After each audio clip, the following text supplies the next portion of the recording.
Ada problem. Assalamualaikum warahmatullahi wabarakatuh.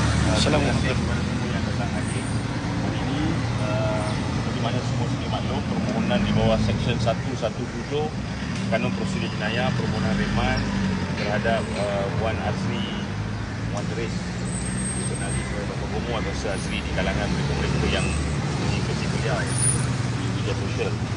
Tangkapan telah dilakukan semalam jam lebih kurang 9.45 malam di hadapan rumah beliau. Dan pihak polis sedang menyiasat kes ini di bawah 3 seksyen. Pertama, Seksyen Akta Hasutan 98, kedua Seksyen 504 Kanun Keseksaan, dan ketiga Seksyen 233 Akta Komunikasi Multimedia 1998. Seperti mana semua sedia maklum, kalau dalam masa 24 jam pihak polis tidak dapat adakan siasatan, dia perlu pohon reman di hadapan seorang majistret ataupun seorang kepala pendaftar atau pendaftar mahkamah. So hari ini kita hadir bermula jam lebih kurang 10.45, 10.50 pagi, baru saja selesai. Pihak polis telah mohon reman selama 4 hari.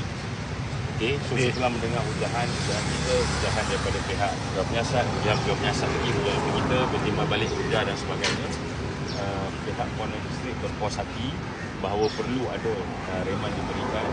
So reman dibenarkan selama 2 hari.